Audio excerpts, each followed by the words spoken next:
holiday season is filled with all kinds of stressors, but you can give yourself the gift of self-care this year. A Cone Health doctor shares some ideas of how you can take care of your mental health wellness this December. All right, you hear all those cha-chings? That's the sound of all those costs adding up this holiday season, where holiday inflation stands, and how you can save this year. And one way is by avoiding scams, how scammers will try to get your money this year so you can stop them before they get to your wallet. How is your mental health this holiday season? Are you feeling a little stressed, anxious, maybe a little depressed? If so, you are not alone. For many people, their mental health really dips this time of year. On today's To Your Wellbeing, we're joined by Cone Health's Dr. David Gutterman to talk about things that you can do to help keep your emotions balanced during the holidays. All right, so let's first talk about this, self-care. We hear about self-care all the time. Right. Self-care when it comes to mental well-being, especially during the hustle and bustle, just how important is it?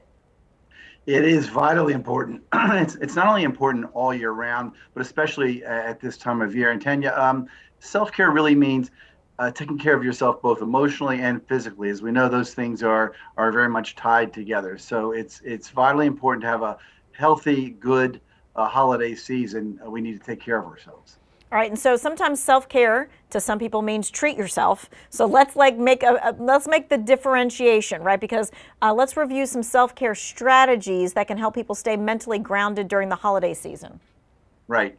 Well, every year I talk about expectations because it's so vitally important that we set reasonable expectations. So many people go into the holiday season with very unrealistic expectations of themselves as well as their families. So spend a few minutes ahead of the season to think about what you want it to be like and what's reasonable to expect. It's important to stay focused again on the meaning of the holiday. What does the holiday mean to you? And putting that first and foremost out front so that you don't get sidetracked with other meaningless things that will derail you from the true meaning of the holiday. I often suggest keeping a gratitude list. Those things for which we're grateful for, to remind yourself during the most frustrating of times. We can all benefit by taking a look at those things in our lives for which we're very grateful. Make sure you get some rest during the holiday season. People tend to run themselves ragged all the way up until the holiday, and then they have a difficult time enjoying it because they're so fatigued and they're so tired. So just employing a few of these simple strategies can really make for a better season. Okay, so those are the things that you should be doing, like the reasonable expectation. Now, there's probably some things that people should avoid that will probably help them decrease their stress and be good for self-care, but might actually make things worse. They think that they're good, but they're actually not good.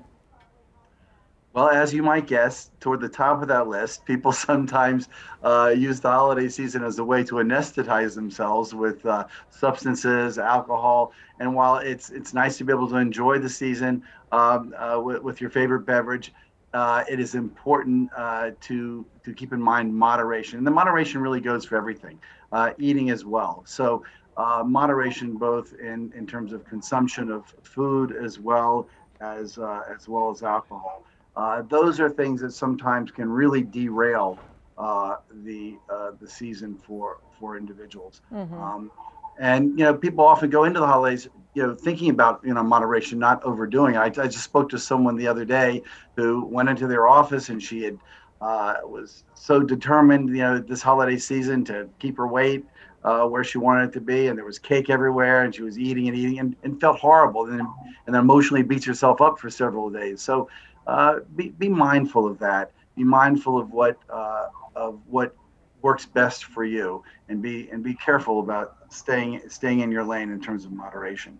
And I would also say one other thing is we often feel like if we take responsibility for everyone's happiness, that somehow that's going to make things better. Don't take on that responsibility. You're not responsible for everyone else's happiness. Make sure that you, again, have reasonable expectations of what you can do. Right. You're not pizza. You can't make everybody happy. That's just not going to be possible. Okay. So what should people do instead when they're starting to feel that stress and that anxiety coming on, and they really need to prevent it from escalating? Well, all of us have our own strategies, right? That we know works for us. Now, something like exercise, of course, I want to say that is because there is such a strong link between physical exercise and being a stress buster and really helping reduce stress. So it doesn't have to be excessive. It can be, taking a walk, just getting outside, or some moderate type of exercise. But that doesn't work for everybody. For some people, it's listening to music or reading. It might be calling a trusted friend or someone you haven't spoken to for a long time and you just want to connect. These are things you can do. You can usually see if things are starting to get tense, the stress is starting to get to you. Generally, you can see that coming. So, what I suggest is as early in that process as possible. As soon as you're starting to feel it, uh, engage in one of these activities, something that just helps relax you. Sometimes it means disengaging for a little bit, having to go to another room, or sometimes, again, leaving the house for a drive, go look at the Christmas lights somewhere, something like that, Hmm. just to take a break for a few minutes. It can be something very, very simple. Okay. All right. So what we're going Absolutely. to do is we're going to take a quick break, but we're going to be right back, and we're going to be talking more about mental health, wellness, especially here in the month of December.